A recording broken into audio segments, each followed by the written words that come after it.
ناظرین،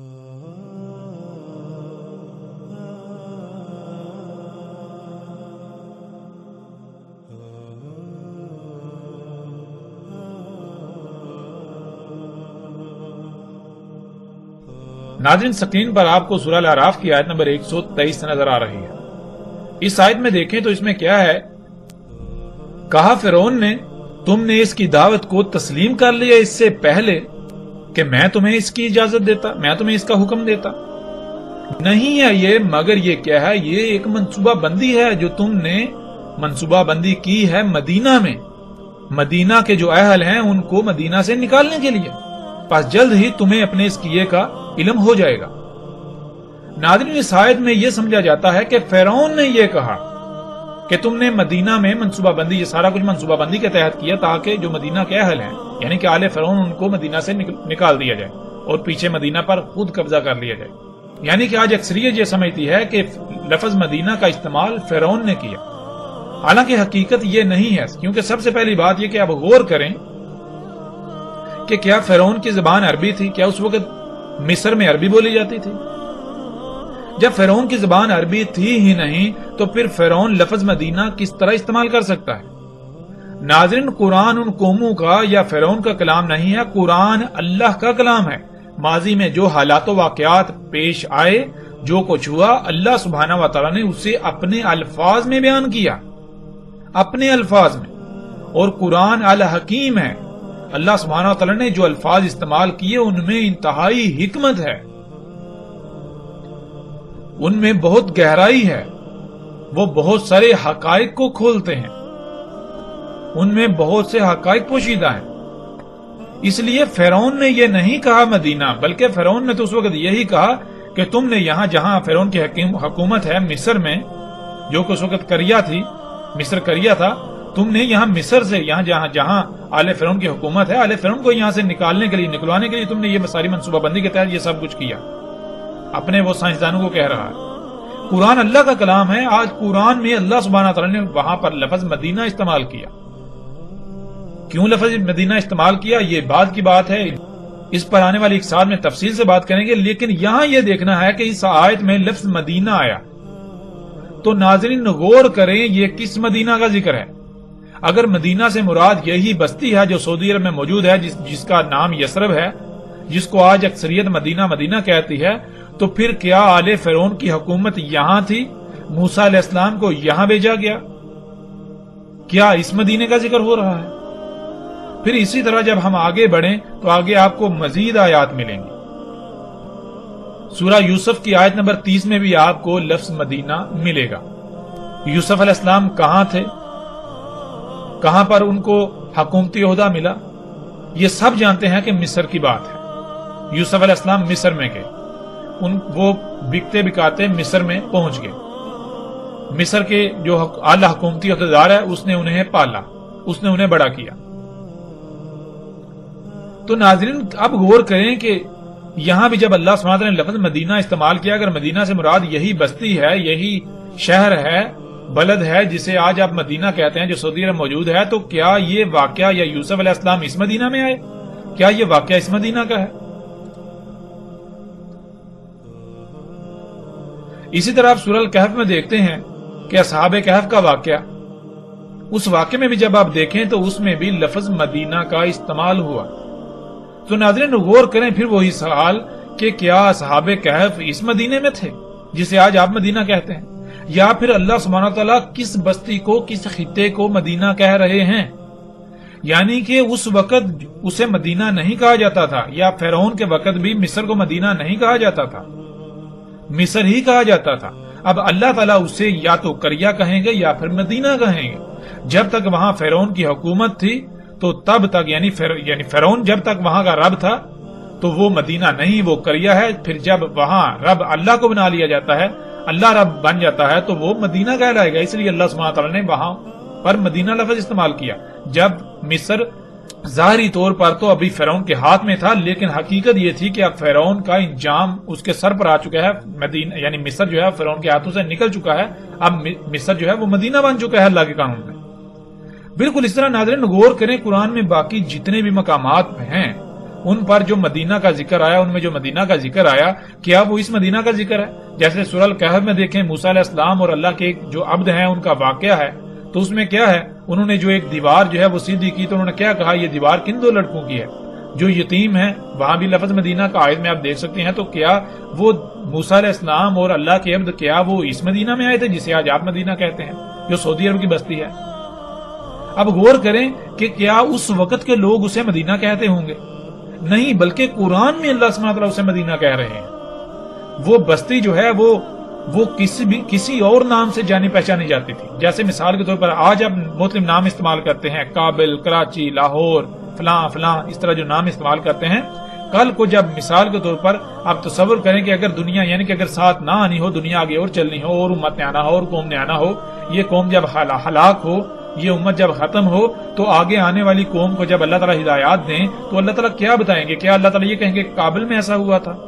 کیا اللہ تعالیٰ یہ کہیں گے کہ کراچی میں ایسا ہوا تھا، لاہور میں ایسا ہوا تھا، دلی میں ایسا ہوا، ممبئی میں ایسا ہوا تھا؟ نہیں، بلکہ اللہ سبحانہ و تعالیٰ صرف دو طرح کی تقسیم کریں گے، یا تو مدینہ کا لفظ استعمال کریں گے یا پھر کریا کا لفظ استعمال کریں گے۔ تو ناظرین غور کرتے جائیں، آپ دیکھیں قرآن میں کہ قرآن میں اللہ سبحانہ وتعالیٰ نے جہاں جہاں لفظ مدینہ کا استعمال کیا، اگر مدینہ سے مراد وہ بستی ہے جسے آج اکثریت کہتی ہے، تو پھر قرآن میں جس مقام پر لفظ مدینہ آیا تو وہاں بھی آپ کو وہی بستی لینا پڑے گا، اس کا مراد وہی بستی لینی پڑے گی جسے آج مدینہ کہا جاتا ہے اور لوگوں کے ذہنوں میں راسخ کر دیا گیا ہے۔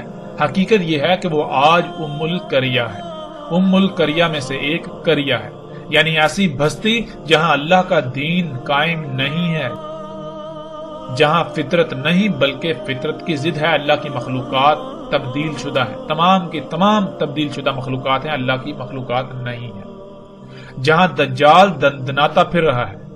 اور ظاہر ہے ناظرین غور کریں، جہاں فطرت ہوگی وہاں دجال کیسے آ سکتا ہے؟ یعنی دجال تو ہے ہی فطرت کی ضد، دجال تو ہیں ہی وہ اشیاء، یعنی کہ انسان ان مخلوقات کو، ان اشیاء کو اپنے لیے فائدہ مند سمجھتا ہے، اپنے لیے مسیحا سمجھتا ہے، جو اللہ کی خلق کردہ نہیں ہے، جو اللہ کے مقابلے پر انسان نے اللہ کے ساتھ شریک بنتے ہوئے اپنے لیے خلق کی، اور انہیں اپنے لیے فائدہ مند سمجھتا ہے، اپنے لیے آسائشیں سہولتیں مسیحا سمجھتا ہے، فائدہ مند سمجھتا ہے۔ لیکن کیا حقیقت یہی ہے؟ کیا وہ حقیقتاً فائدہ مند ہے، یا یہ محض دجل ہے؟ یہ تمام کی تمام اشیاء، یہ تمام کی تمام مخلوقات دجال ہیں، دجال ہے۔ ظاہر ہے جو خطہ، جو بستی، جو علاقہ فطرت پر ہوگا تو وہاں دجال کیسے آ سکتا ہے؟ جب ہے ہی فطرت تو فطرت تو دجل نہیں ہے، فطرت تو جو ظاہر نظر آتی ہے اس کا دوسرا پہلو بھی ویسا ہے، یعنی کہ فطرت جو ہے وہ اس کے دونوں پہلو پرفیکٹ ہیں، اللہ سبحانہ وتعالیٰ نے اسے مکمل خلق کیا، بغیر کسی خامی کے، بغیر کسی سائیڈ افیکٹ کے، بغیر کسی کجی کوتاہی کے، وہ مکمل، وہ پرفیکٹ ہے، وہ دجل نہیں ہے، وہ دجال نہیں ہے۔ اور جہاں فطرت نہیں ہوگی دجال وہیں ہوگا۔ پھر روایات میں ہم جب دیکھیں تو ہمیں بہت ساری ایسی چیزیں ملیں گی، ایسی باتیں ملیں گی کہ جن میں ایسے ایسے الفاظ بھی آئے۔ مثال کے طور پر روایات میں یہاں تک آیا دجال ظاہر ہوگا پوری زمین پر سوائے مکہ اور مدینہ کے، یعنی کہ مکہ اور مدینہ میں دجال داخل نہیں ہوگا، وہاں ظاہر نہیں ہوگا، وہاں موجود نہیں ہوگا، باقی پوری زمین پر دجال ظاہر ہوگا۔ ظاہر ہونا کسے کہتے ہیں؟ وہ شے جو بالکل کھلم کھلا نظر آ رہی ہے، سامنے موجود ہے، پوری زمین پر دجال موجود ہوگا، نظر آ رہا ہوگا، لیکن پہچانے گا اسے مومن ہی صرف۔ اب ناظرین غور کریں، دجال اگر ایک شخص ہے، ایک انسان ہے، ایک بشر ہے، تو کیا وہ بیک وقت پوری زمین پر ظاہر ہو سکتا ہے، پوری زمین پر نظر آ سکتا ہے سوائے مکہ اور مدینہ کے؟ بہرحال مکہ کیا ہے اس کے اوپر بھی اگلی ایک ساتھ میں آئندہ بات ہوگی، جیسے ہی ہمارا مدینہ کا موضوع مکمل ہوگا تو ہم پھر مکہ کے اوپر بھی بات کریں گے۔ تو ناظرین واپس آتے ہیں اپنے موضوع کی طرف کہ دجال جو ہے مدینہ میں داخل نہیں ہوگا، اور آج لوگوں کے ذہنوں میں یہ راسخ کر دیا گیا کہ مدینہ سے مراد وہ بستی، وہ شہر ہے جو سعودی عرب میں موجود ہے، جس کا نام یثرب ہے۔ لیکن حقیقت کیا ہے؟ حقیقت یہ نہیں ہے۔ مسلم کی روایت جو آپ کو اس وقت اسکرین پر نظر آ رہی ہے اس میں دیکھیں، اس میں رسول اللہ صلی اللہ علیہ وآلہ وسلم نے مدینہ کیا ہے اس کی کس طرح سے نشاندہی کی، اس کی وضاحت کس طرح سے کر دی کہ مدینہ کسے کہتے ہیں، مدینہ ہوتا کیا ہے۔ کہا رسول اللہ صلی اللہ علیہ وآلہ وسلم نے کہ مجھے حکم ہوا ہے، مجھے امر ہوا ہے ہجرت کا ایسی قریہ کو جو کھا جائے گی تمام قریہ کو۔ کہا جاتا ہے اسے یثرب، اور حالانکہ یعنی در حقیقت وہ کیا ہے، وہ مدینہ ہے، یعنی کہ اس کا قدر میں اس کو مدینہ کر دیا گیا۔ مدینہ لوگوں کی ایسے چھانٹی کر دیتا ہے جیسے بھٹی لوہے کا خبز، گند، زنگ وغیرہ چھانٹی کر کے اس سے دور کر دیتی ہے، لوہے سے زنگ کی، گند کی نفی کر دیتی ہے۔ ناظرین، ہمیں اس روایت میں بالکل واضح رسول اللہ صلی اللہ علیہ وآلہ وسلم کے یہ الفاظ ملتے ہیں کہ جب رسول اللہ صلی اللہ علیہ وآلہ وسلم نے ہجرت نہیں کی تھی اور ہجرت کا حکم رسول اللہ صلی اللہ علیہ وآلہ وسلم کو مل گیا تھا، تو اس وقت رسول اللہ صلی اللہ علیہ وآلہ وسلم نے یثرب کو مدینہ نہیں کہا بلکہ یثرب کو ام القریہ کہا۔ رسول اللہ صلی اللہ علیہ وسلم نے کہا کہ مکہ سے یثرب کی طرف ہجرت کا اللہ سبحانہ تعالی نے حکم دیا ہے اور یثرب کو قریہ کہا ہے، تو غور کریں ہجرت سے پہلے یثرب کو رسول اللہ صلی اللہ علیہ وآلہ وسلم قریہ کہہ رہے ہیں، ایسی قریہ جو تمام قریہ کو کھا جائے گی۔ پھر رسول اللہ صلی اللہ علیہ وآلہ وسلم کہتے ہیں حالانکہ وہ مدینہ ہے، یعنی کہ رسول اللہ صلی اللہ علیہ وسلم کی ہجرت سے پہلے وہ قریہ تھی، جیسے ہی ان کو ہجرت کا حکم ہوا ہے تو اب اس کی قدر میں لکھا جا چکا، یعنی کہ اس میں کی یہ قسمت میں ہے کہ اب وہ مدینہ بن جائے گی، قریہ نہیں رہے گی، یعنی کہ ہجرت کا حکم ہو گیا ہے تو ظاہر ہے ہجرت کا حکم کہاں ہوگا۔ وہ قریہ تھی، ایسی بستی تھی جہاں اللہ کا دین قائم نہیں تھا، جہاں فطرت نہیں تھی، جہاں فطرت میں مداخلت کی جا رہی تھی، اور جب اللہ سبحانہ و تعالیٰ نے رسول اللہ صلی اللہ علیہ وسلم کو ہجرت کا حکم دیا تو اب وہ قریہ نہیں رہے گی بلکہ اب وہاں فطرت قائم ہو جائے گی، اب وہاں فطرت میں تبدیلیاں نہیں کی جائیں گی، مداخلت نہیں کی جائے گی، یوں وہ پھر مدینہ کہلائے گا۔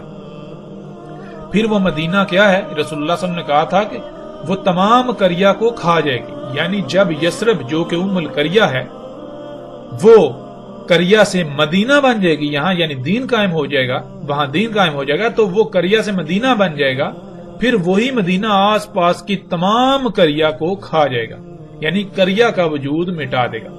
مطلب یہ کہ یا تو وہاں اللہ کا دین قائم ہو جائے گا، وہاں کے رہنے والوں کو فطرت پر قائم ہونا پڑے گا، فطرت میں مداخلت سے باز آنا پڑے گا، یا پھر انہیں صفا ہستی سے مٹا دیا جائے گا۔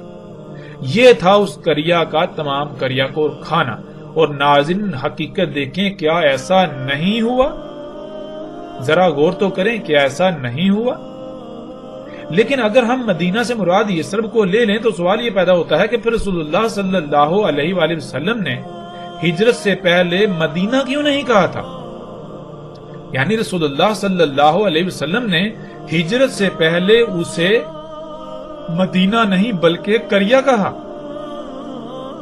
اور پھر اسے یثرب، یعنی یثرب اس کا نام موجود ہے، یثرب کے نام سے وہ اس وقت جانی پہچانی جاتی تھی، آج بھی اسے یثرب کہتے ہیں، آج بھی اسے یثرب کہا جاتا ہے، لیکن مدینہ کے نام سے مشہور کر دیا گیا، نام لقب اس کا آج بھی یثرب ہے اور دوسرا لقب اس کا مدینہ بن چکا ہوا ہے۔ تو ناظرین غور کریں، اگر یہی بستی مدینہ ہے، یہی بستی مدینہ تھی تو رسول اللہ صلی اللہ علیہ وآلہ وسلم نے ہجرت سے پہلے اسے قریہ کیوں کہا، اور ہجرت کے بعد ہی وہ مدینہ کیسے بنی؟ ذرا غور تو کریں، حقیقت ہر لحاظ سے آپ کے سامنے آ جائے گی۔ پھر ناظرین اگلی روایت میں دیکھیں، اس میں رسول اللہ صلی اللہ علیہ وآلہ وسلم کہتے ہیں، رسول اللہ صلی اللہ علیہ وآلہ وسلم نے کہا، آئے گا لوگوں پر ایسا زمانہ، دعوت دے گا آدمی اپنے سسر کے بیٹے، اپنے چچا تایا کے بیٹے کو کہ آؤ خوشحالی، مال و دولت، سہولتوں آسانیوں والے خطے کی طرف، آؤ مال و دولت، سہولتوں آسائشوں عیاشیوں کے خطے کی طرف، اور مدینہ یعنی جہاں اللہ کا دین قائم ہوگا، یعنی جو خطہ جو بستی فطرت پر ہوگا، خیر ہوگا وہ خطہ ان کے لیے، مگر اگر وہ تھے غور و فکر کرتے، اگر وہ اس کا علم رکھتے، اور اس ذات کی قسم جس کے قبضہ قدرت میں میرا نفس ہے، نہیں نکلتا ان میں سے کوئی ایک بھی بھوک، افلاس، سختیوں وغیرہ کی وجہ سے مدینہ سے، مگر اللہ اس کی جگہ کسی اور کو بھیج دیتا ہے مدینہ میں جو خیر ہوتا ہے۔ جان لو مدینہ یعنی جہاں اللہ کا دین قائم ہوتا ہے، یعنی وہ خطہ جو فطرت پر ہوتا ہے، وہ ایسے ہے جیسے بٹی، لوہے کی بٹی جو نکال دیتی ہے خبز کو، یعنی کہ جیسے لوہے کی بٹی ہوتی ہے، جب لوہا بٹی میں ڈالا جاتا ہے تو بٹی لوہے کو پگھلا کر اس کے اندر جتنا بھی زنگ اور خبث ہوتا ہے وہ نکال کر لوہے کو خالص بنا دیتی ہے، بالکل اسی طرح مدینے کی مثال ہے۔ مدینہ ایسی جگہ ہوتی ہے، ایسا خطہ ہوتا ہے کہ جو اس کی سختیاں جو ہیں وہ اپنے اندر سے رائی برابر بھی جس کے اندر نفاق ہوتا ہے اسے نکال دیتی ہیں۔ مدینے کے اندر صرف خالص مومن ہی رہ سکتے ہیں۔ مدینہ اپنے اندر سے تمام کا تمام خبث گند نکال دیتا ہے، نفاق شرک نکال دیتا ہے، کفر نکال دیتا ہے۔ وہ مشرک ہوتے ہیں، جو منافق ہوتے ہیں، وہ مدینہ میں رہ سکتے ہی نہیں، وہ ان ساتھیوں کا سامنا کر ہی نہیں سکتے۔ پھر رسول اللہ صلی اللہ علیہ وآلہ وسلم نے کہا نہیں قائم ہوگی ساتھ یہاں تک کہ نکال دے گا مدینہ، یعنی جہاں اللہ کا دین قائم ہو، یعنی وہ خطہ جو فطرت پر ہے، وہاں کی سختیاں نکال دیں گی وہاں کے شر والوں کو، جیسے خباثت نکالنے والی بٹی نکال دیتی ہے لوہے کی خباثت، یعنی جیسے بٹی لوہے کو پگھلا کر خالص بنا دیتی ہے، اس میں سے جتنا بھی گند ہوتا ہے وہ نکال دیتی ہے، بالکل اسی طرح جہاں فطرت ہوتی ہے، جو خطہ فطرت پر ہوتا ہے، جہاں دین قائم ہوتا ہے، وہاں ایسی سختیاں، آزمائشیں، بھوک، افلاس وغیرہ آتی ہے کہ وہاں صرف اور صرف مومن ہی یعنی فطرت پر انحصار کرنے والے ہی ٹھہر سکتے ہیں۔ جن کے دل میں یا جس کے دل میں رائی برابر بھی نفاق و شر ہو وہ وہاں نہیں ٹھہر سکتا۔ اس طرح مدینہ اپنے گند کو نکال دیتا ہے۔ تو ناظرین غور کریں، جسے آج تک آپ مدینہ کہتے آئے اور مدینہ سمجھتے ہیں، مدینہ سمجھ رہے ہیں، کیا اس میں یہ خصوصیات ہیں؟ کیا اس میں یہ صلاحیتیں ہیں؟ کیا اس میں یہ صفات ہیں؟ کیا اس میں ایسی سختیاں ہیں؟ کیا وہاں بھوک کا، سختیوں کا، آزمائشوں کا سامنا کرنا پڑتا ہے؟ ناظرین ذرا غور تو کریں، وہاں تو طرح طرح کی آسائشیں ہیں، سہولتیں ہیں، بلند و بانگ عمارتیں ہیں، ایک سے بڑھ کر ایک سہولیات ہیں، آسائشیں ہیں۔ وہاں تو دجال کا ہمار دن دناتا پھر رہا ہے، وہاں تو دجال دن دنا رہا ہے، تو وہ کیسے مدینہ ہو سکتا ہے؟ ناظرین ذرا غور تو کریں۔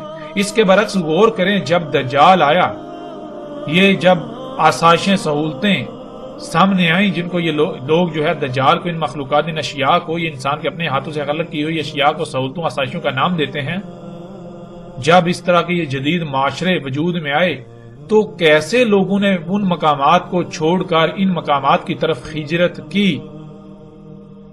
کیسے کی؟ غور تو کریں۔ کیا پوری دنیا سے لوگوں نے ہجرت نہیں کی؟ لوگ یورپ، امریکہ، کینیڈا کی طرف بھاگتے چلے گئے، پھر لوگ جو ہے وہ جو فطرت کے اوپر ہیں، فطرتی مقامات پر تھے جہاں یہ سہولتیں، یہ آسائشیں نہیں ہیں، وہاں سے شہروں کی طرف رخ کیا۔ دنیا میں لوگوں کی ایک بڑی تعداد جو ہے وہ گاؤں میں رہنے کے بجائے شہروں میں رہنے کو ترجیح دیتی ہے۔ کیوں؟ کیونکہ شہروں میں سہولتیں ہیں، آسائشیں ہیں، آسانیاں ہیں، طرح طرح کی موجیں ہیں، عیاشیاں ہیں۔ تو ناظرین غور کریں، آپ اپنی آنکھوں سے یہ سب کچھ ہوتا ہوا نہیں دیکھ رہے، نہیں دیکھا آپ نے؟ ذرا غور تو کریں۔ پھر اسی طرح ناظرین آگے بڑھتے ہیں اور غور کرتے ہیں، مزید روایت ہے، آپ سکرین پر روایت کو دیکھ رہے ہیں۔ رسول اللہ صلی اللہ علیہ وآلہ وسلم نے کہا شام فتح ہوگا، پس نکل جائیں گے مدینہ سے برے لوگ، بری قوم اپنے اہل و عیال کے ساتھ سواریوں کو چلاتے ہوئے۔ پھر یمن فتح ہوگا، پس نکل جائے گی قوم یعنی مدینہ کے برے لوگ مدینہ سے اپنے اہل و عیال کے ساتھ سواریوں کو چلاتے ہوئے۔ پھر عراق فتح ہوگا، پس نکل جائیں گے برے لوگ، بری قوم مدینے سے اپنے اہل و عیال کے ساتھ سواریوں کو چلاتے ہوئے، اور مدینہ خیر تھا ان کے لیے، اگر وہ غور و فکر کرتے تو انہیں اس بات کا علم ہوتا۔ اب ناظرین غور کریں، سوال یہ پیدا ہوتا ہے کہ رسول اللہ صلی اللہ علیہ وآلہ وسلم یہ کہہ رہے ہیں کہ شام فتح ہوگا تو لوگ جو برے لوگ ہیں وہ مدینہ سے نکل جائیں گے اپنے اہل و عیال کے ساتھ۔ پھر یمن فتح ہوگا تو لوگ مدینے سے نکلیں گے، برے لوگ اپنے اہل و عیال کے ساتھ۔ پھر عراق فتح ہوگا تو لوگ مدینے سے نکلیں گے، برے اپنے اہل و عیال کے ساتھ۔ ناظرین غور تو کریں، کیا ایسا ممکن ہے یعنی کہ اگر مدینے سے مراد یہی بستی ہے جسے آج مدینہ کہا جاتا ہے سعودی عرب کا جو یثرب ہے، تو ناظرین تصور کریں فتح شام ہو رہا ہے تو لوگ اس مدینے سے کیوں نکلیں گے؟ پھر فتح جو ہے وہ یمن ہو رہا ہے تو لوگ اس مدینے سے کیوں نکلیں گے؟ فتح عراق ہو رہا ہے تو لوگ اس مدینے سے کیوں نکلیں گے؟ ناظرین ذرا غور کریں، کیا اس بات کا جواب کسی کے پاس ہے؟ یعنی کہ زلزلہ امریکہ میں آ رہا ہے اور نقصان پاکستان میں ہو رہا ہے، جنگ شام میں ہو رہی ہے اور لوگ پاکستان میں مر رہے ہیں۔ ناظرین کیا ایسا ممکن ہے؟ زلزلہ آسٹریلیا میں آئے، دنیا کے ایک کونے میں آئے، اور زلزلے سے نقصان کہاں ہو رہا ہے؟ جی پاکستان میں ہو رہا ہے۔ کیا ایسا ممکن ہے؟ ناظرین غور تو کریں، اس کا جواب بالکل واضح ہے۔ جیسے رسول اللہ صلی اللہ علیہ وآلہ وسلم نے کہا تھا، ہجرت سے پہلے یثرب کو کریا کہا، ہجرت کے بعد وہ مدینہ بن گئی۔ بالکل اسی طرح شام فتح ہوگا تو ناظرین شام فتح کن کے ہاتھوں ہوگا؟ غور تو کریں، کن کے ہاتھوں شام کے فتح ہونے کی بشارت رسول اللہ صلی اللہ علیہ وسلم نے دی تھی؟ رسول اللہ صلی اللہ علیہ وسلم نے تو مومنوں کو کہا تھا کہ تم جو ہے وہ شام پر چڑھائی کرو گے تو اسے فتح کر دو گے، یعنی کہ شام فتح سے پہلے، مومنوں کے ہاتھ آنے سے پہلے کریا ہوگی۔ شام پہلے کریا تھا، رسول اللہ صلی اللہ علیہ وآلہ وسلم کی موجودگی میں شام کریا تھا، یمن کریا تھا، عراق کریا تھا۔ تو جب مومن اسے فتح کریں گے تو وہاں فطرت قائم ہوگی، یعنی وہ پھر کریا نہیں رہے گا، شام مدینہ بن جائے گا۔ جب شام مدینہ بنے گا تو مدینے میں یعنی پہ فطرت کے اوپر قائم ہونا آسان تو نہیں ہے۔ جو لوگ خواہشات کی اتباع کرتے ہیں پھر ان کی خواہشات کیسے پوری ہوں گی؟ وہ کیسے سختیوں کا سامنا کرنا پڑیں گے؟ ظاہر ہے پھر تو وہ ان علاقوں کی طرف ہجرت کریں گے جہاں ان کی خواہشات پوری ہوں، جہاں ان کو آسائشیں مل سکیں، ان کو سہولتیں مل سکیں، جہاں وہ اپنی خواہشات کے مطابق زندگی گزار سکیں۔ اسی طرح یمن فتح ہونے سے پہلے کریا ہے، ایک خطہ ہے جسے لوگ یمن کے نام سے جانتے ہیں، اس کا لقب، اس کا نام یمن ہے، لیکن اس کا اسم کریا ہے۔ جب مومنوں کے ہاتھ میں آئے گا تو وہاں فطرت قائم ہو جائے گی، یعنی فطرت میں چھیڑ چھاڑ روک دی جائے گی، تو وہ مدینہ کہلائے گا، مدینہ بن جائے گا۔ جب یمن مدینہ بنے گا تو ظاہر ہے پھر مدینے میں برے لوگ کیسے رہ سکتے ہیں؟ جن کے اندر رائے برابر بھی نفاق ہو وہ کیسے رہ سکتے ہیں مدینے میں؟ اس طرح ناظرین جب فتح عراق ہوگا تو عراق فتح ہونے سے پہلے کریا ہے۔ جیسے مثال کے طور پر ایک شخص ہے تو اس کا نام لکشمن ہو، اس کا نام لکشمن ہو، اس کا لقب لکشمن ہو، وہ ایمان لانے سے پہلے مشرک ہے، مشرک کہلائے گا، لیکن جب وہ ایمان لے آئے گا تو پھر وہ مومن کہلائے گا۔ بالکل اسی طرح ایک بستی، ایک خطہ جب وہ فطرت پر نہیں ہے، وہاں پر اللہ کی مخلوقات میں یعنی فطرت میں تبدیلیاں کی جا رہی ہیں تو وہ کریا کہلائے گی، اس کا اسم کریا ہے۔ جب وہاں دین قائم ہوگا، وہ فطرت پر ہوگی، وہ فطرت پر خطہ ہوگا تو اسے مدینہ کہا جائے گا۔ اور فطرت پر قائم ہونا کیا آسان ہے؟ ناظرین غور کریں، آج اگر کوئی خطہ فطرت پر قائم ہے، قائم ہو تو وہاں آپ جا کر زندگی گزار سکتے ہیں؟ ذرا غور تو کریں، آپ کو وہاں کیسے زندگی گزارنا پڑے گی؟ ناظرین ذرا غور تو کریں، کیا ان سختیوں کا سامنا آپ کر پائیں گے؟ ظاہر ہے ان سختیوں کا سامنا صرف اور صرف وہی لوگ کر پائیں گے جو خالص اللہ کے غلام ہوں گے۔ ان کو علم ہے کہ ہم نے اللہ کے ساتھ ایک رائے برابر بھی شرک نہیں کرنا۔ شرک کیا ہے؟ یعنی کہ اللہ ہمارا رب ہے، اس نے ہمیں خلق کیا، ہماری ضروریات اسی نے جیسی ضروریات خلق کی ہم ویسے ہی استعمال کریں گے، ویسی ضروریات سے اپنی زندگی گزاریں گے۔ اب ہم اس کے ساتھ شرک نہیں کریں گے، یعنی کہ کسی اور کی ضروریات کو استعمال نہیں کریں گے، اس کے مقام پر کسی اور کو نہیں لائیں گے۔ تو ناظرین غور کریں، حقیقت ہر لحاظ سے بالکل آپ کے سامنے ہے۔ اس روایت کو جب آپ پڑھیں، اپنے سامنے رکھیں تو کئی سوالات پیدا ہوتے ہیں، جن میں سب سے پہلا سوال یہ ہے کہ فتح شام ہو رہا ہے اور لوگ مدینے سے نکل رہے ہیں جو کہ برے لوگ ہیں۔ پھر فتح یمن ہو رہا ہے تو مدینے سے برے لوگ نکل رہے ہیں۔ پھر فتح عراق ہو رہا ہے تو مدینے سے برے نکل رہے ہیں۔ ایسا کیسے ہو سکتا ہے؟ یعنی اگر مدینہ سے مراد حجاز، جسے آج سعودی عرب کہا جاتا ہے، اس کی بستی یثرب ہے جسے آج مدینہ کہا جاتا ہے، تو پھر یہ بات عقل میں نہیں آ سکتی اور نہیں آئے گی۔ بالکل ایسی ہی بات کہ آپ کہیں کہ بھوک مجھے لگی ہے اور کھانا میرے ہمسائے نے کھایا، زلزلہ مشرق میں آیا اور اس زلزلے کی وجہ سے نقصان مغرب میں ہوا۔ متاثر مغرب کے لوگ ہوئے، یہ کیسے ممکن ہے؟ حالانکہ رسول اللہ صلی اللہ علیہ وآلہ وسلم نے بہت ہی لاجواب خبر دی تھی جو آج ہم اپنی آنکھوں سے دیکھ رہے ہیں۔ ناظرین، مدینہ کیا ہے؟ رسول اللہ صلی اللہ علیہ وآلہ وسلم نے خود اس کی کھول کھول کر وضاحت کر دی۔ اس کے علاوہ قرآن میں اللہ سبحانہ و تعالیٰ نے بھی مدینہ کی کھول کھول کر ہر لحاظ سے وضاحت کر دی۔ اب حقائق اتنے کھل جانے کے باوجود بھی اگر لوگ اپنی ضد پر قائم رہیں گے، اگر سب کچھ کھل کر سامنے آ جانے کے باوجود بھی وہ اپنی آنکھیں بند کریں گے، وہ اندھے بنے رہیں گے، تو پھر ایسا کرنے والے جان لیں کہ وہ نقصان صرف اور صرف اپنا ہی کریں گے۔ ان قریب انہیں اس کا علم ہو جائے گا، وہ اپنی آنکھوں سے حقیقت کو دیکھ لیں گے۔ وہ وقت بالکل سر پر آ چکا ہے کہ حقیقت ہر لحاظ سے سامنے لے آئی جائے گی۔ وہ وقت جب آنکھیں پھٹی کی پھٹی رہ جائیں گی۔ فیصلہ آپ کے اختیار میں ہے کہ آیا آپ اپنی آنکھوں کو بند کر کے بندر کی طرح ان مولیوں کے پیچھے چلتے ہیں، یا پھر آپ غور و فکر کرتے ہیں۔ اللہ سبحانہ و تعالیٰ نے قرآن میں بار بار غور و فکر کا کہا، بار بار غور و فکر کا کہا۔ جو غور و فکر نہیں کرتے، اللہ سبحانہ و تعالیٰ نے انہیں قرادہ بندر قرار دیا۔ اور جو لوگ ماضی میں اگر کوئی غلطی ہوتی ہے اس میں غور و فکر کر کے اس غلطی کو دور نہیں کرتے، اسی غلطی کو دوبارہ دہراتے ہیں، اس پر قائم رہتے ہیں، اس پر ڈٹتے ہیں، تو اللہ سبحانہ و تعالیٰ نے ایسے لوگوں کو قرآن میں خنزیر کہا، سور کہا۔ اب فیصلہ آپ کے ہاتھ میں ہے کہ آپ اللہ کے قانون میں کس مقام پر کھڑا ہونا پسند کرتے ہیں۔ آپ آنکھیں بند کر کے سور و بندر کی طرح انہی ملاؤں کے پیچھے چلتے ہیں، یا پھر حق کو ہر لحاظ سے کھلنے کے بعد اس کو تسلیم کرتے ہیں، غور و فکر کرتے ہیں۔ فیصلہ آپ کے اپنے ہاتھ میں ہے۔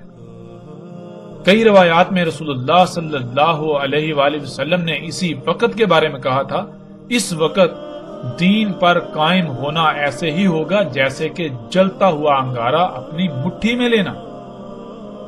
تو ناظرین، آج غور کریں کہ کیا اگر آج آپ فطرت پر قائم ہوتے ہیں تو کیا بالکل ایسی ہی سختیوں کا سامنا نہیں کرنا پڑے گا؟ کیا بالکل آپ کی حالت ایسی ہی نہیں ہوگی جیسے کہ جلتا ہوا انگارہ مٹھی میں جکڑ لیا ہو؟ مدینہ تو حقیقتاً لوہار کی بٹی کی مانند ہوتا ہے۔ جب پوری دنیا دجال کو اپنا رب بنا چکی ہے تو اس وقت اگر کسی خطے میں اللہ کا دین قائم ہوتا ہے یا قائم ہے جو خطہ فطرت پر ہے، تو وہاں کے رہنے والوں کا انجام بالکل ایسا ہی ہوگا کہ جیسے ان کو آگ میں ڈال دیا گیا ہے۔ ان کو انتہائی سخت ترین حالات کا سامنا کرنا پڑے گا، ان کو قحط کا سامنا کرنا پڑے گا، ان کو آگ و بارود کی بارش کا سامنا کرنا پڑے گا، ان کو بھوک و افلاس کا سامنا کرنا پڑے گا، ان کو طرح طرح کی سختیوں آزمائشوں کا سامنا کرنا پڑے گا۔ ایسے وقت میں تو صرف وہی مدینہ میں رہ سکتے ہیں جن میں ایمان ہوگا، جن میں رائی برابر بھی نفاق نہ ہو، کیونکہ وہی صرف اور صرف اللہ پر توکل کرنے والے ہوں گے جن کے اندر نفاق کی رائی بھی نہ ہوگی۔ مدینے کی یہ سختیاں ہر اس کو باہر نکال لیں گی جس کے اندر رائی برابر بھی نفاق ہوگا۔ ناظرین، غور کریں، اپنے گریبان میں جھانکیں کہ آیا کہ آپ حق پر ہیں یا پھر حق کھل جانے کے باوجود آپ آنکھیں بند کر کے اپنا ہی نقصان کرنے پر تلے ہوئے ہیں۔ حقیقت ہر لحاظ سے آپ کے سامنے ہے۔ ناظرین، الحمدللہ ہم نے تفصیل کے ساتھ جان لیا کہ مدینہ سے مراد کیا ہے، یعنی مدینہ عربی میں کسے کہتے ہیں، اور مدینہ میں دجال داخل نہیں ہو سکے گا۔ مدینہ سے مراد سعودی عرب کی بستی یثرب نہیں ہے، بلکہ ہر وہ بستی یا خطہ جہاں دین قائم ہو، یعنی جو فطرت پر ہے۔ اور پھر ظاہر ہے جہاں اللہ کا دین قائم ہوگا، یعنی جو خطہ جو علاقہ فطرت پر ہوگا، تو وہاں ہر شے اللہ سبحانہ تعالیٰ کے حکم سے خلق ہوگی، پروان چڑھے گی، وہاں کوئی بیماری نہیں ہوگی، کوئی فساد نہیں ہوگا، کوئی خرابی نہیں ہوگی۔ یہ سب خامیاں و خرابیاں وہی ہوں گی جہاں دجال ہوگا، یعنی جہاں غیر اللہ ہوگا، جہاں غیر اللہ کی خلق ہوگی۔ ناظرین، حق اس قدر کھل جانے کے باوجود بھی اگر یہ تسلیم کر لیا جائے کہ مدینہ سے مراد یثرب ہی ہے، سعودی عرب کی بستی جسے آج مدینہ کہا جاتا ہے، کہ وہاں دجال داخل نہیں ہو سکے گا، تو پھر سوال یہ پیدا ہوتا ہے کہ مسند احمد اور مستدرک الحاکم میں روایت موجود ہے جس میں رسول اللہ صلی اللہ علیہ وآلہ وسلم نے کہا تھا کہ دجال احد پہاڑ پر چڑھے گا، دجال احد پہاڑ پر چڑھے گا اور اپنے اصحاب سے کہے گا کہ یہ سفید محل دیکھ رہے ہو، یہ احمد کی مسجد ہے، اور اس کے بعد دجال مدینہ کی طرف آئے گا، لیکن مدینہ کے ابواب پر ملائکہ کا پہرا پائے گا۔ اس وقت مدینہ کے 7 ابواب ہوں گے اور 3 بار مدینہ کو ترجف کرے گا، یعنی مدینہ پر آگ و بارود برسائے گا، جس سے ہر منافق مدینہ سے نکل کر اس کی طرف بھاگ جائے گا، یعنی دجال کی طرف بھاگ جائے گا، ہجرت کر جائے گا، اور مدینہ اپنے اندر سے سارے کا سارا خبث نکال دے گا، اور رسول اللہ صلی اللہ علیہ وآلہ وسلم نے اسے یوم الخلاص کہا۔ اب ناظرین غور کریں، اگر مدینہ یہی بستی ہے جسے یہ کہتے ہیں وہاں دجال داخل نہیں ہو سکے گا، تو ناظرین احد پہاڑ پر دجال کیسے چڑھ سکتا ہے، کیونکہ احد پہاڑ تو اسی بستی کے اندر موجود ہے۔ آپ سکرین پر دیکھیں اور آپ غور و فکر کریں کہ جسے آج مدینہ کہا جا رہا ہے، کیا احد پہاڑ عین اس کے وسط میں موجود نہیں؟ ناظرین غور تو کریں، جب دجال احد پہاڑ پر آ جائے گا تو پھر مدینہ تو ظاہر ہے مدینے کے تو اندر آ گیا، بھائی مدینے کے کئی کلومیٹر اندر آ کر وہ احد پہاڑ پر چڑھ گیا، اب اور کتنا اندر آنا ہے؟ اگر مدینہ وہی ہے تو پھر دجال احد پہاڑ پر کیسے آ سکتا ہے؟ اور پھر رسول اللہ صلی اللہ علیہ وسلم یہ کہہ رہے ہیں کہ احد پہاڑ پر آئے گا، اس کے بعد وہاں سے وہ مدینے کی طرف رخ کرے گا، وہاں سے مدینے کی طرف رخ کریں گے، مدینے کی طرف جانے کا ارادہ کرے گا۔ اب ناظرین یہ دیکھیں کہ یثرب جسے یہ مدینہ کہتے ہیں، وہاں تو پہلے ہی دجال موجود ہے، احد پہاڑ کے اوپر پہلے ہی اس مدینے میں دجال موجود ہے جسے یہ مدینہ قرار دیتے ہیں۔ اب وہاں سے مدینے کی طرف جائے گا، مدینے کا رخ کرے گا، تو ناظرین غور کریں، پھر یہ مدینہ ہے یا مدینہ کوئی اور ہے؟ یہ تو بات بالکل واضح ہوتی ہے کہ یہ مدینہ نہیں ہوگا اس وقت مدینہ کچھ اور ہوگا، کوئی اور خطہ ہوگا، اور مدینہ کے 7 ابواب ہوں گے اس وقت، ان پر ملائکہ کا پہرا ہوگا۔ ناظرین ابواب باب کی جمع ہے، باب کا ترجمہ دروازہ کیا جاتا ہے، دروازے کو باب نہیں کہتے۔ باب عربی میں کسے کہتے ہیں اس کا ذکر بھی ہم پیچھے کئی مقامات پر کر چکے ہیں۔ باب کسی مادی دروازے کو نہیں کہتے، بلکہ باب کہتے ہیں داخل ہونے یا نکلنے کے مقام کو۔ قرآن میں اللہ سبحانہ وتعالی نے کئی مقامات پر لفظ اولی الالباب کا، جو باب کو اپنا ولی بناتے ہیں، اپنے مشن میں اپنا معاونتکار بناتے ہیں، ان کے لیے ہدایت ہے، وہ حق کو سمجھ سکتے ہیں۔ تو کیا ناظرین لوگوں کے دماغوں میں سر میں دروازے ہوتے ہیں؟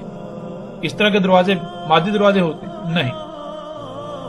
جیسے اگر کسی کے ذہن میں کوئی بات ڈالنی چاہیں اور وہ انسان اس بات کو تسلیم نہ کر رہا ہو، یعنی اسے اپنے دماغ میں داخل نہ ہونے دے رہا ہو، تو اس کی کسی کمزوری کو سامنے رکھ کر اس کمزوری کا فائدہ اٹھاتے ہوئے یا کسی دلیل کی بنیاد پر اس بات کو اس انسان کے دماغ میں داخل کر دی جائے، داخل کرنا، تو وہ کمزوری یا وہ دلیل باب کہلائے گی۔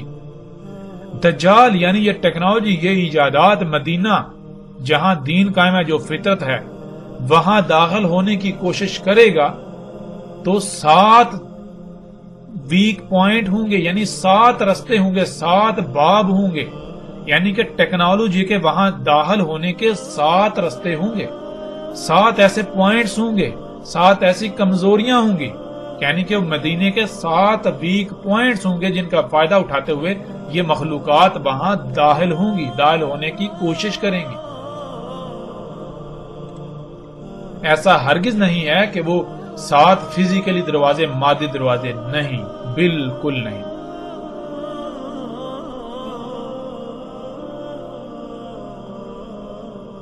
جو بھی خطہ، جو بستی ایسی ہوگی جو فطرت پر ہوگی، وہاں یہ ٹیکنالوجی، یہ ایجادات داخل ہونے کے لیے 7 ویک پوائنٹس ہوں گے جن کے ذریعے سے داخل ہونے کی کوشش کریں گی، لیکن اللہ سبحانہ و تعالی مدینہ کی اپنے ملائکہ کے ذریعے حفاظت کریں گے۔ یعنی کہ اس ٹیکنالوجی کی ایجادات کو وہاں داخل نہیں ہونے دیں گے. اگر داخل ہوگی بھی تو صرف اسی حد تک کہ وہ جو 7 ویک پوائنٹس ہے ان کی حد تک انتہائی تھوڑی، جو کہ بعض روایات میں یہ بات ملتی ہے کہ دجال جو ہے وہ مدینہ میں داخل ہونے کی کوشش کرے گا تو اس کی یعنی کہ کچھ چیزیں دجال کی جو ہے وہ داخل ہو پائیں گی. کچھ چیزیں جن میں کھادوں کا ذکر ہے، جن میں جنیاتی بیجوں کا یا اس طرح کی یعنی اس طرح کی کچھ چیزوں کا ذکر ہے کہ یہ چیزیں مدینہ کی حدود میں داخل ہو پائیں گی. اب ناظرین سوال تو یہ پیدا ہوتا ہے کہ اگر مدینہ یہی ہے جس کا نام یثرب ہے تو پھر دجال احد پہاڑ پر کیسے چڑھ گیا؟ حالانکہ احد پہاڑ تو یثرب کے اندر موجود ہے. حجاز کی بستی جس کا نام یثرب ہے اور مدینہ کے نام سے مشہور ہے، اس کا رقبہ 227.4 مربع میل ہے. احد پہاڑ یثرب کے عین وسط میں موجود ہے. احد پہاڑ مسجد نبوی سے صرف 3.52 کلومیٹر کی دوری پر ہے. اس کے برعکس مسجد قباء جو کہ یثرب میں ہی موجود ہے وہ احد پہاڑ سے بھی آگے مسجد نبوی سے 11.4 کلومیٹر کی دوری پر واقع ہے. یعنی احد پہاڑ تو یثرب کے درمیان واقع ہے، یثرب کے وسط میں موجود ہے. اگر مدینہ سے مراد یہی مدینہ ہے جو یثرب ہے جسے آج ہر کوئی مدینہ کہنے پر بضد ہے، تو پھر دجال مدینہ کے کئی کلومیٹر اندر احد پہاڑ پر کیسے چڑھ آئے گا، کیسے چڑھ سکتا ہے؟ جو کہ آج آپ اپنی آنکھوں سے دیکھیں گے کہ دجال احد پہاڑ پر چڑھ چکا. یہ انتہائی غیر معمولی سوال ہے جس کا جواب کوئی بھی ایسی شخصیت نہیں دے سکتی، کوئی بھی ایسا شخص نہیں دے سکتا جو یثرب کو مدینہ کہنے پر بضد ہے.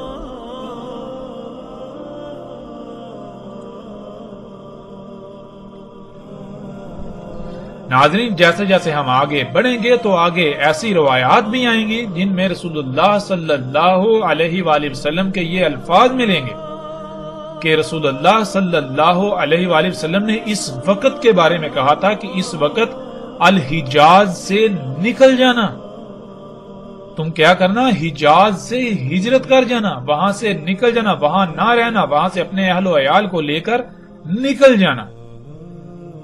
تو جو اللہ کے رسول حجاز سے نکلنے کا حکم دے رہے ہیں وہ کیسے حجاز کے اندر ایک بستی کو مدینہ کہہ سکتے ہیں اس وقت کے لیے؟ ایسا ممکن ہی نہیں. رسول اللہ صلی اللہ علیہ وآلہ وسلم کے الفاظ کے عین مطابق آج موجودہ وقت میں کوئی مومن ایسا نہیں ہو سکتا جو الحجاز میں رہے. جو رہیں گے وہ سب کے سب دجال کی اتباع کر رہے ہوں گے، دجال کو اپنا رب بنائے ہوئے ہوں گے. دجال ٹیکنالوجی ہے، یہی ایجادات ہیں، یہی اشیاء ہیں جو فطرت کی ضد ہیں، فطرت کے مقابلے پر جو ہیں. موجودہ دور کی تمام ایجادات دجال آج احد پہاڑ پر موجود ہے جسے آج آپ اپنی آنکھوں سے دیکھ سکتے ہیں. احد پہاڑ پر بڑے بڑے ٹاورز لگے ہوئے آپ دیکھ سکتے ہیں. جب یہ ٹاورز یعنی دجال احد پہاڑ پر آیا تو حیران کن طور پر اس وقت محمد رسول اللہ صلی اللہ علیہ وآلہ وسلم کی مسجد کو سفید محل کی شکل میں تعمیر کر دیا گیا، سفید محل کی شکل میں ڈال دیا گیا.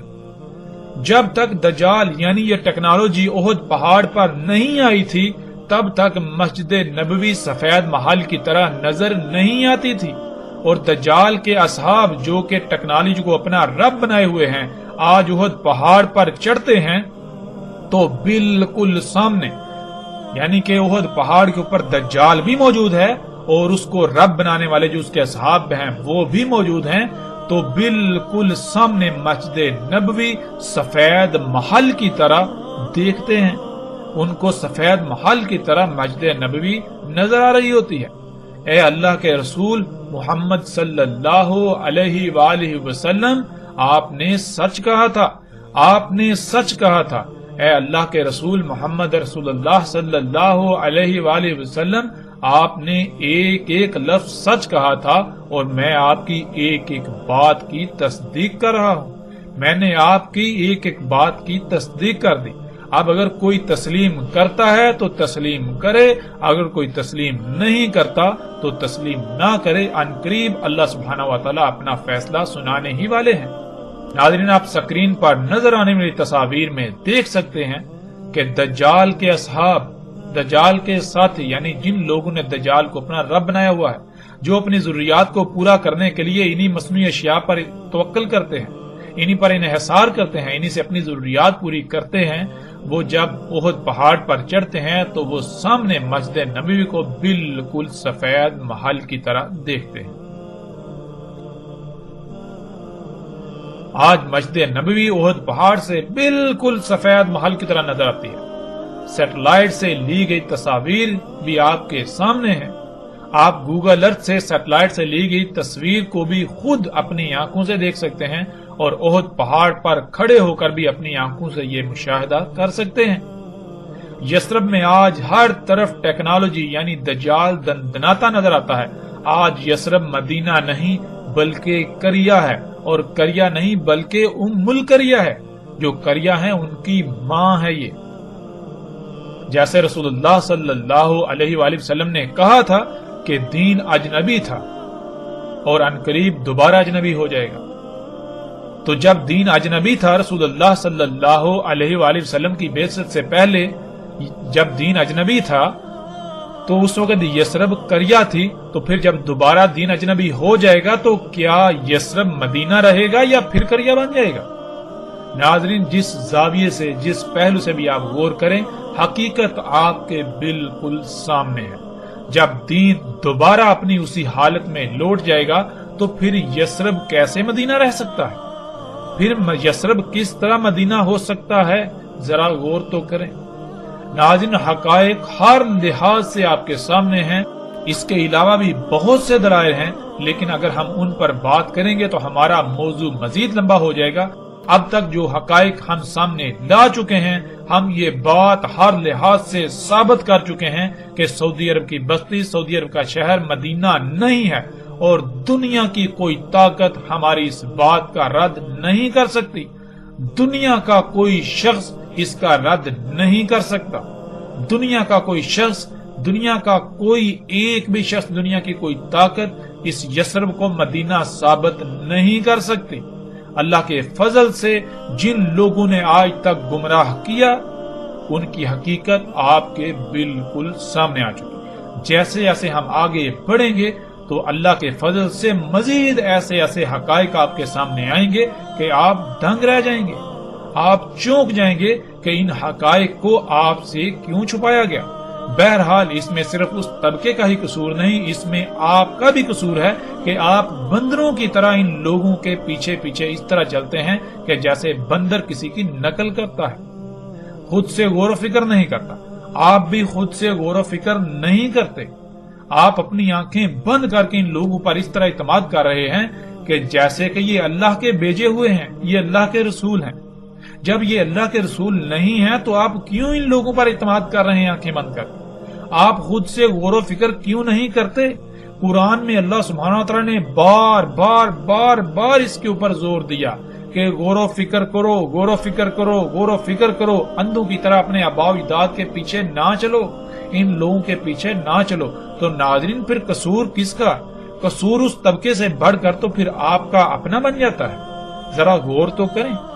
ہاں، یہ باتیں آپ کو کڑوی لگیں گی، ان باتوں سے آپ کو تکلیف ہوگی، لیکن یہ جان لیں وقتی طور پر تکلیف ہونے سے حقیقت بدل نہیں جائے گی، حق بدل نہیں جائے گا۔ تکلیف ہونے سے یا برا محسوس کرنے سے حق بدل نہیں جائے گا۔ بعد میں آپ کو سوائے پچھتاوے کے کچھ نہیں ملے گا۔ بعد میں آپ کہیں گے کاش اس وقت جب حق واضح ہوا تھا تو اس کو تسلیم کر لیتے، کاش اس وقت حق کو مان لیتے، اندھوں کی طرح ان لوگوں کے پیچھے نہ چلتے۔ بعد میں ناظرین سوائے کاش کے کچھ نہیں رہے گا۔ غور کریں، پچھلی ایک ساتھ میں پچھلی اقوام کے اوپر کھول کھول کر بات ہو چکی کہ ان اقوام نے کیا کیا تھا اور ان اقوام کے ساتھ کیا ہوا۔ آج ان کا آپ کو نام و نشان تک نہیں ملتا، اور آخرت میں ان کے ساتھ کیا ہونا ہے، کیا ہوگا، اس کی بھی وضاحت اللہ سبحانہ وتعالی نے قرآن میں کر دی۔